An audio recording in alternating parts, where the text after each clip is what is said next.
Hello, we're Byron and Dexter Peart, co-founders of Goody. Today we speak with Sheena Brady of Tease, and we discuss the evolution of her business and the challenges and opportunities facing small and medium-sized businesses. Hey, Sheena. Hi, Byron. Hi, Dexter.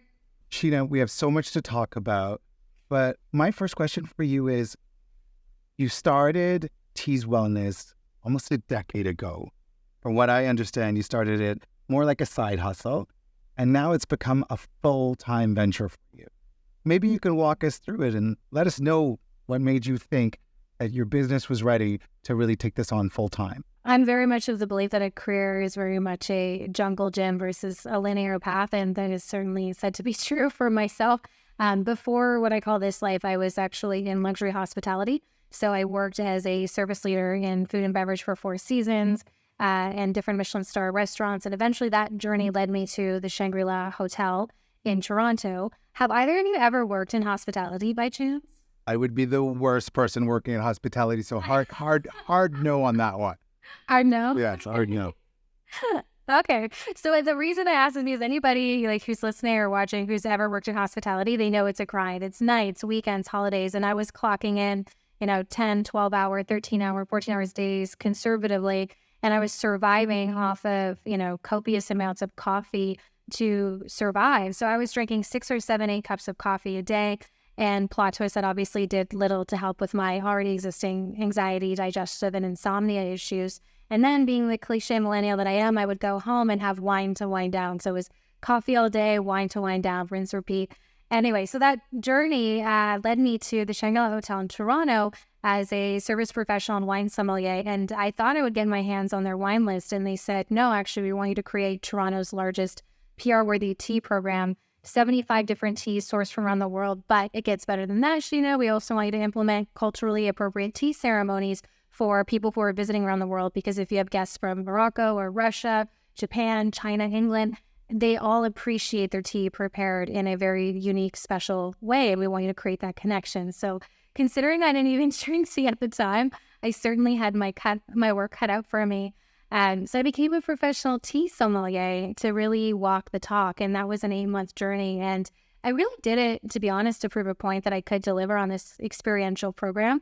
But what I didn't expect was my passion for wine in terms of, geography, climate, soil, it all affecting that final product. That completely translates to the world of tea. But further to that, all of a sudden, instead of, reaching for that 3rd or 4th cup of coffee, I was reaching for, valerian root to sleep better at night, or green tea to help boost my immune system. So it wasn't even a side hustle at first. It was really, making time out of my day to invest in my well-being through formulating my own blends. So it was really a creative escape. And then it became a side hustle. And here we are 11 years later with a lot that's happened in between, but that's how we started. Amazing. Well, we are tea drinkers, so we want to thank you for taking that dive and making the commitment to building such a great and exciting company. As you know, it's Small Business Week here at BDC, and our theme this year is Defying the Odds. And I'm curious for you, Sheena, what does that mean for entrepreneurs, and what does that mean to you?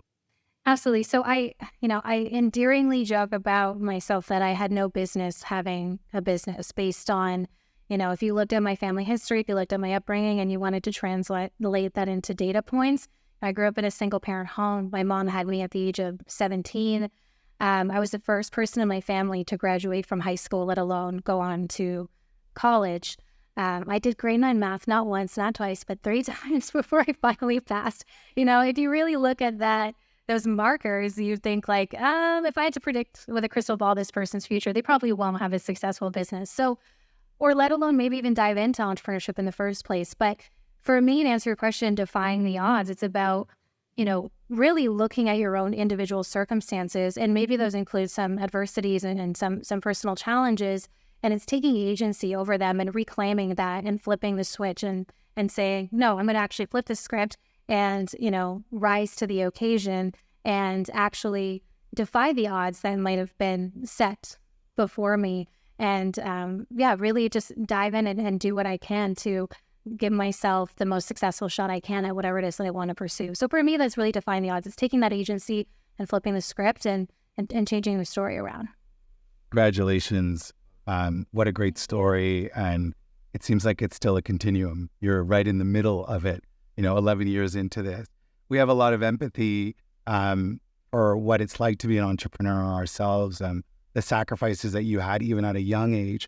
But thinking about those sacrifices as a continuum, is there any major sacrifice that comes to mind for you, Sheena, that has played an important or indelible role in where you are in business or in life?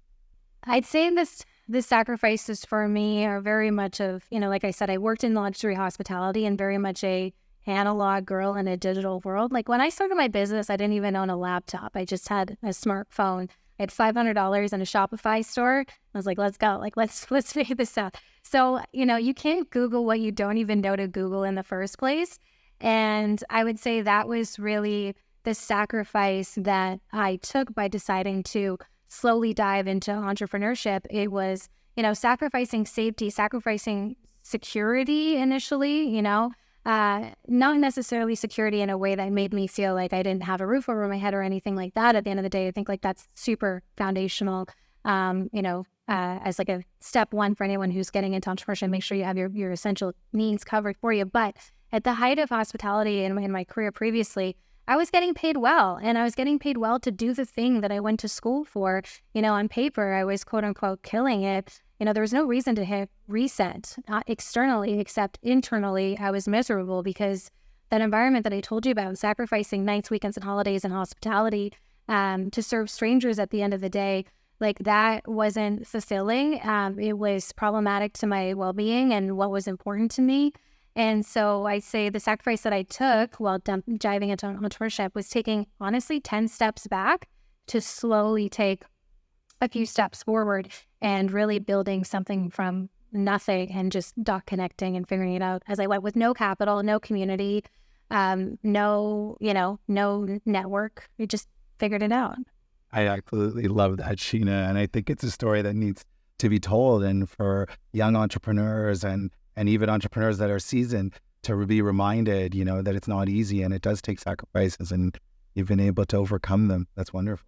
Well, I want to pick up, Sheena, because you just said you're an analog girl in a digital world, but I've been combing through your Instagram page and there you seem like you've got this digital world figured out pretty well. I try. You've done more than try. I want to ask you, because I think that's also one of these challenges for business owners and founders, to be all things. You're running a business, then also connecting with your audience and your community through social channels. How do you do it so easily and effortlessly? And what does that mean to you? What motivates you to connect with your audience and speak openly about your challenges and your opportunities? And real, I think it's super real. Thank you.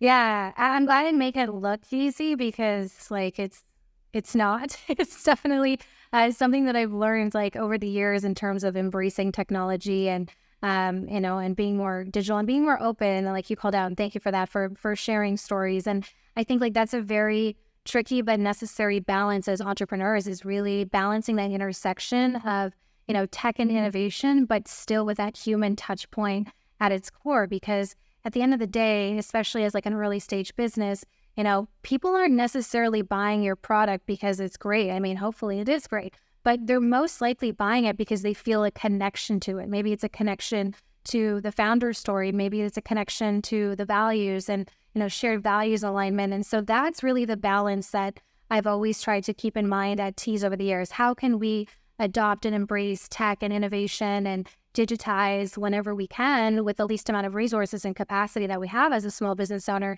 but still balance that with that human touch point so that people still feel connected and, when they're purchasing from us, that what they're purchasing feels like a special interaction. So it's a tricky balance, but it's something that, myself and now our team at this point really tries to figure out little by little every day. And I believe in progress over perfection. How can you just get something to move the needle a little bit more every day? It doesn't have to be perfect, but just improve it and tweak a bit more every day. I love that, Sheena. You're now in over 30 countries from what we read, distributed for the product. So congratulations. When you're thinking about not just scaling the business, but when you're thinking about your future, how do you differentiate yourself? There's so many tea companies and tea producers all around the world. What sets Tease apart from the competition? And what is that certain amazing quality of differentiation that you've been able to unearth or uncover, or just have the discipline to continue to focus on? Yeah, I think that's such a great question. It falls into two buckets. I think the first important bucket is remembering that no matter, again, like how great your brand is, how great your social impact strategy is, no matter how great the vision is, at the end of the day, people want to know, why should I care? Why should I care about your product? How's it going to make me feel? Like, that's the most important thing people care. Like, what is this going to do for me? And so I think like that's an important thing, you know, we always keep in mind at Tease is how do we make sure that our product evokes a sense of connection? And so at Tease, what that looks like is reminding people that you are worthy to take that time of self-investment throughout your day. Go make that cup of tea. Go take those 3 to 5 minutes to prepare it, to steep it, to let it cool, to sip, to really enjoy that infusion, enjoy, you know, the colors that are seeping into the water. You know, take that time for yourself, because when you better invest in yourself and your well-being, you're better equipped to serve and care for the people and communities that you care about most. And so that's bucket one. And then bucket two, it's, you know, we're in a growing age of conscious consumerism, right? Like, people want to vote consciously with their dollar, because as you said, it's a very saturated market for not just tea, but in so many different product industries out there. And so, you know, we want to do the heavy lifting for those conscious consumers who are values aligned with Tease, to not worry about, is this company walking the talk? Are they greenwashing? What are their receipts, right? Like, are they doing the things that they say they are doing? And so we try to make that easy by, again, progress over perfection anytime we can, getting a little bit more sustainable about, you know, the packaging that we're creating, or doing a better job at storytelling what our investment in women looks like, not just through women entrepreneurs, but within our own team, and, you know, what that looks like. And so that, you know, when they pick up a package of Teas on a shelf, they hopefully can pick it up and first look at how beautiful the packaging is. I'm biased, but I think it's gorgeous. But pick up the packaging and say, wow, this looks like a special gift for myself, or a special gift for someone else. And oh, as I'm looking at the packaging, I see these things like a B Corp logo. I see, you know, this messaging about investment in women. And so I can feel good about where my money is going, and vote consciously with my dollar in this moment to choose this product at this time in my life. That's great, and so important as a fellow B Corp over here as well too, like putting that out front and reminding people that the decisions that they make, it matters when they're consuming product is wonderful. I'm thinking, if I bring it back to us for a second, as co-founders, twins, we have the good luxury of having each other when times are tough. Sheena, like we're together when times are good and when times are tough. And I'm wondering for you, like you're running a very successful wellness company, and what do you do when times are tough and it's challenging, like outside of, other than drinking a great cup of tea? What's your go-to to build yourself back up in those moments? Yeah, you got to build your village just as much as your wellness rituals. And what I mean by that is, you know, the more you grow as an entrepreneur, the more you the more you grow as a human, for example, too. Like, for example, I started Tease before I had a child and a husband, and now I have both of those things, right? Like, we're always evolving as humans, and then our version of a village is going to change, right? So it's always making sure that you're not setting yourself up to unintentionally be like a one woman or one man island, right?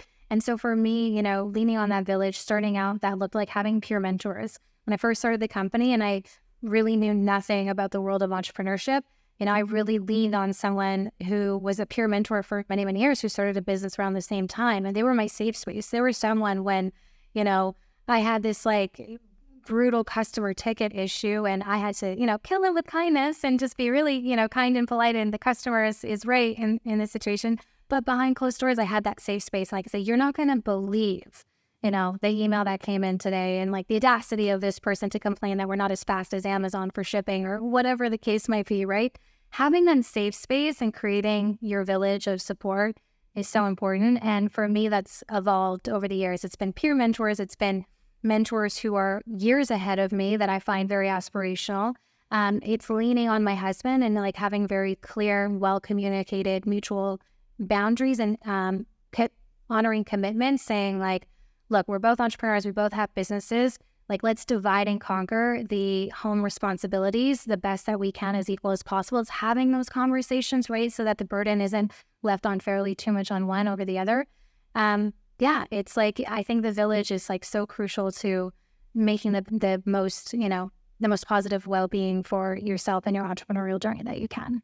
Really love that. And it seems that your village continues to grow. Now that you're leaning into retail a little bit more as well too. Obviously, it's something that your customers are asking for. When you think about retail and a retail first strategy, obviously comes with a lot of cost. What is your take on the strategy first and foremost, how it's going? And maybe you can just help us share a little bit about sort of what those investments that it takes to be able to put a retail first strategy into place and why that's a winning strategy for you. Okay, I'm going to call Tease what you see today the current era of Tease. Even though we're 11 years old, I would say we're really only 3 years old, because during COVID, I'd say early 2021, I had this, like, people were feeling more burnt out than ever before, you know, like people were just more stressed than ever and looking for easy, accessible wellness to complement their existing rituals, not make it more complicated, right? Think about when you buy a juicer and all of a sudden it's like this big complicated machine that you have to assemble and disassemble and clean and buy these fruits for. The current era of Tease is formulated and packaged to be so easy and a beautiful experience, like through the quality loose leaf ingredients in the tea bag that just take a few moments to steep. Before the old era of Tease, we used to be loose leaf in pouches. Nothing wrong with that. Product was still exceptional, but it wasn't experiential, and it certainly didn't stand out in a retail space. In fact, I couldn't even get retailers to talk to us. The few that would give us feedback would say, you know, the packaging's not that special. It falls over on shelves. If it does stand up and people walk by it, they're not enticed to like pick it up and interact with it. And so in the height of the pandemic, when I knew everyone was trying to get better at online, my online was great, but I knew that's not the future of retail. Like, your customers are everywhere. They're not just in one place. And I knew that even though Tease wasn't broken, in order to make sure that I was here for the long term, I needed to make some changes, and that included a big retail first strategy. So I metaphorically burned our entire product category to the ground, started from scratch 3 years ago, and made massive investments to the current era of Tease that you see today. And when we talk about progress over perfection, you know, it was making it this beautiful gift-worthy packaging. And we thought, well, if we're going to make gift-worthy packaging, I'm one of those people that my soul, you know, dies a little bit when I have to throw out beautiful packaging. So how can we make that packaging refillable? Okay, we came up with a refill format. So by being very intentional, the beautiful side effect is that we unintentionally created the world's first fully biodegradable and refillable tea collection. And we've since now launched into over 700 retail doors in the last 3 years. And that includes hundreds of independently owned retailers and some bigger retailers like Indigo, for example, HomeSense, soon Whole Foods, which we're really excited about. And so the retail first strategy, to, I guess, summarize, you know, the approach, it's number one, like, how can you make your product feel special and look special from the moment people are looking at it? What does that look like for you? 2, your costs are everything. I remember when I was first chatting with the team about costs, I said, we're going to have to go 5 times cost of goods sold, which we'd never done before. And I had people saying, like, that's crazy. You can't justify selling anything for, like, in the tea category for 5 times cost of goods sold. But I knew if this was going to be a retail first strategy, I had to make sure that our retailers got good margins, that they were going to carry a profitable brand, that if we eventually wanted to bring in distributors who are also going to take 10 to 20%, that we had the margins to do that. And then most importantly, once the retailers and or distributors got paid, we were still profitable, right? And so those were really like the 2 foundational things in our retail first strategy. Oh, and sorry, the last part I'd say was making sure that we could fit a wider category matrix. And so what I mean by that is that when you think tea, you think like grocery, right? No, we wanted to be at that intersection of beauty, wellness, gifting, and high-end grocery. So it's like that 4 quad matrix. We identified the categories we wanted to be in, and we reverse engineered creating a product from scratch to be in those 4 categories, so that if one retailer was like, you know what, we're not interested in tea, but like in the grocery area, like, we can put you in our gifting section, for example, or we could see you in wellness or what have you. So it just allowed us to have a lot more category diversification. Great point. And I guess, because if I understand correctly, at one point you changed it from Tease Tea to Tease Wellness. And I would imagine that was also to widen the categorization, right? so that it wasn't like you were only seen as a tea resource, but also as effectively as a wellness company. Exactly. And our dream is to be called Tease one day, where just I can say Tease in like Starbucks and you know what I'm talking about. Like that's the goal. So we are technically just called Tease. Like that's what we prefer. But people, like, we're still growing and still earning our name and our reputation. So Tease Wellness tends to be something more public facing, so that, again, to your exact point, like you're exactly correct, that people don't think of us as a tea company. We want to be a wellness company. And that also allowed us to diversify into tea and botanical infused adjacent products. So think coconut chamomile bath soaks and Earl Grey body scrubs and matcha face masks. It's, if people are going to take the time to invest in their well-being and their existing rituals, how do we make that easy with adding the right tea and aligned experiences with it? That is so wonderful. And I think you almost co-opted my next question, but it's a Small Business Week. Imagine us, you're almost at 3 years in, the way you've now redefined your in this era. Let's be back here 5 years from now for Small Business Week 2029. Where is Tease? Just Tease, not Tease Wellness. Where's Tease in 5 years? What are we looking forward to in the future? So my big audacious goal is to be on the shelves of Sephora. And when people first hear that, again, they're like, tea, Sephora, help me understand. But again, as we talked about, it's bridging that intersection of beauty and wellness. And when we think of beauty and wellness, it really starts from within. It's how we take that time to treat our bodies and respect our bodies and honor our bodies to better show up for ourselves and the people around us. And that's true inner beauty and inner wellness, right? And I think if we're starting to see supplements slowly enter some big beauty retailers like Sephora and Credo Beauty, to me, tea is the logical next thing. And on one hand, I find it super inspiring and empowering that there is no tea company on the shelves of Sephora yet, and we have a chance to be the first.